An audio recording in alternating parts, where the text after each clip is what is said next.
Hey guys, Haley here, Maple Valley Lions Club reporter, checking in. Anyway, about a couple weeks ago, I posted a video that was super sarcastic about the Community of Maple Valley page that we have here. And the point of the video was to, I guess, poke fun at the fact that people spent a lot of time sitting behind their computer screens and keyboards, pointing fingers at, who was responsible for the drug problem we have in Maple Valley. And so my frustrations came from the fact that people have a lot to say and a lot of time to spend from the safety of their own computers and from the safety of their own homes, and can say things that they ordinarily wouldn't say if they were maybe face-to-face with those individuals talking about the issues at hand. So that was the purpose of the original post. And since then, the Lions Club has hosted a teen discussion that actually took place last night in Maple Valley, because what we decided was, okay, if there is this drug issue that's going on, and there's so many people who are so concerned, and there's a lot of talk about this in our community, instead let's hear directly from teens themselves. Let's find out how many teens will join us and talk to us about the issues that they face. And so we held that last night, and we called it The Good, the Bad, and the Ugly of Being a Teen in Maple Valley. And I have to say, it was, wait for it, amazing. It really was. I didn't know what we would get. None of us knew what we would get. We didn't know if the conversation would click and if kids would actually really speak to us and tell us about things that they were dealing with, or if it was going to be more one of those things where we were having to kind of like pull things out of them and really ask them about, what's going on, what's it like to be a teen. And that couldn't be further from the truth. Instead, these kids came in and, I felt like I was going to have to, talk a lot to open them up, to tell them about like all the terrible things I've ever done. And I did. I told them.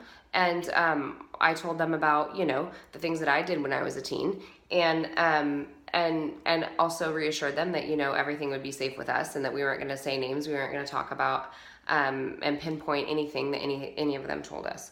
And so I was hoping to establish some sort of trust and openness by telling them about the times that I did the bad things that I did. But they really didn't even need that. They were the coolest group of kids. They talked about all the things that they face in the high school right now. And I was shocked, to be honest with you. I was really, thinking that we would hear things that we weren't expecting at all. And that was true. But they weren't the things that I was thinking that we would hear that would shock us. They were other things that we heard that shocked us. That totally didn't make sense, but try to stay with me here. So anyway,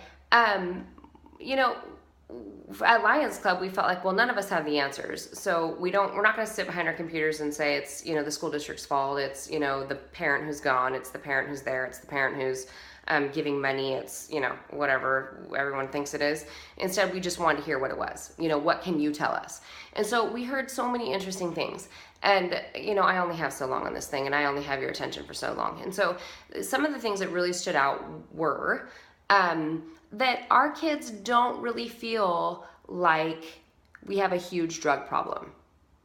And the kids that we had about 8 kids. And it was really pretty amazing because they represented all the stereotypical groups that you would imagine. And that's what was kind of amazing. And that was not by design. That just happened. So that was a really cool thing that happened. And they are the ones that describe themselves as this. We had the kids who were in a very safe bubble, who didn't try many things and were not very adventurous in the substances that they were experimenting with or the things that they were doing. We had the kids who, were into music. We had the kids who were into FFA. We had the kids who were into leadership. We had the kids who, hang with their friends and maybe have different colored hair. And we had a really good, diverse group of kids. And as with any sort of group of people that you poll, you're only representing a certain, you know, population, and we're obviously very aware of that. I'm not trained in statistics. I was a teacher. I'm a painter now. Like I don't know what I'm doing, but it did seem as if, you know, it was a good mix of people, and that's the thing that was so interesting. And the things that we really came away with were, the kids don't feel like there's a huge, serious drug problem going on. At least these kids. There's marijuana. Okay, marijuana is very common amongst our kids. It is. That's what we're hearing. Are there really hard drugs? Apparently LSD is still out there. I had no clue. Apparently mushrooms, still out there. I didn't really know that either. There's some meth, there's some heroin. Those things are out there, but when I asked them, I said, if you could take in your mind a group of 10 people, you know, think of it like maybe 2 kids from Spanish class, 2 kids that sit over in that table on the lunchroom, 2 kids that, you know, you hang with all the time, and 2 kids that you maybe sometimes pass on the way into school in the morning. Of those 10 people, how many smoke pot? On average, it was about 8 out of 10. How many do the more hardcore drugs? Their response was maybe 1 or 2 out of 10. When I asked them about, you know, like prescription pills and that kind of thing, that was a little bit more prevalent. That was between, you know, marijuana and that was between the harder stuff, somewhere in there. So that stuff does happen a little bit more often than the real hard stuff. And so that was their response to that. And I thought that was super interesting because as a parent, as a mom who, you know, I'm just getting my kids to school, trying to make a living, trying to keep my house clean, trying to do what I'm supposed to be doing. And I'm hearing that we have this drug problem. I wanted to know, well, what does that look like? Because I don't have a kid that's in the high school. I don't have a kid that's even in the middle school. So these kids gave a very good representation as to what they hear, what they know, maybe what they do. I don't know. I didn't ask him, is this what you do? I didn't want to know that. I just wanted to know what is out there. And so that's what we heard. We talked about bullying, and this was a really interesting one to me, probably even more so than the drugs. Bullying, in my opinion, based on what they told us, has become this enormous pot that everything is just thrown into. Bullying can be, you know, giving a kid a certain look, you know, X amount of days out of the week. It can be, you know, death threats. It can be cyberbullying. It can be all these things. And what we heard was, it's not so much the things that you and I would maybe think of, or at least what I thought I would think of. It's not so much of like the kid walking down the hallway and, you know, slamming into a kid into his locker. It didn't sound, I mean, I think that does go on, but it didn't sound like that's as common as maybe what we're thinking. Instead, what they said, what was a really big deal was cyberbullying. And that is, that had a huge effect on me because I can see how that is, that's a major problem. They talked about how I thought of it as like rumors. Like, remember when we were in high school and the rumors would get spread and they'd be talked about and they'd go on for a few weeks or maybe a few months, or maybe they ruined your life as a high schooler and they went on for years. There's a whole spectrum of that. But now rumors have an image attached to them. They have words attached to them that cannot be taken back. And that's the thing that sounds like it is so powerful and has this super huge impact on our kids. And that was huge to me. I don't know how you combat that. I don't know how you get around that. So that was a big one for sure. And then the conversation went a lot of different ways, but these kids they talked and talked and talked. We talked for 2.5 hours. They had so much to say, and it was all stuff that I never would have guessed unless I actually sat down and listened with a group of people with me. We all sat down and listened to them and asked some important questions. What do they want? They sounded like what they really want is they want to be able to have somebody that they can go to, somebody that will listen to them. It sounds like there's a void in that, and that's really important, that there's more people in the community that kids can go to, either for advice or for guidance or for just an ear, just to listen and to be non-judgmental and to be there. That was something that sounded like they really needed that. What else do we need in our community? There's nothing for them to do. They do not feel like there's anything to do. What do? They hang out in parking lots. Where do they go? they go to business district parking lots in Maple Valley. If they're gonna want to go actually go do something, they leave Maple Valley. So that's a big one. There's nothing for them to do. That's something that's being talked about and being worked on, but they definitely confirm that. And I would say that the biggest thing that I left last night thinking about, I sat in my car and I thought, and I was like, what am I walking away from most? Well, a movie. Do you remember Hook? Love that movie. Do you remember with Robin Williams? And do you remember how Wendy, I may butcher this storyline, and I often do this with several things in my life. So if I am, just sorry, but try to get my point. Wendy, I think it was Wendy, she kept trying to remind Peter Pan, Robin Williams, as he became a businessman and became older, she kept trying to remind him, remember, you have to remember, what was it like? What was it like? You have to remember. So he could try to go back and be one of the lost boys.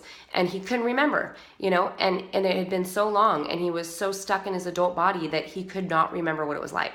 And I remember leaving there thinking, these kids are not that much different than us. They're not different than us at all. All we have to try to do is remember what it used to be like, and it's the exact same stuff. It's just a little bit different of a face, as opposed to the rumor that we used to deal with at lockers at our 5-minute break or whatever it was. Now it's on the phones. It's an image. It's somebody talking, or it's words that can't be erased. It's not the written on paper anymore. It can just be thrown away.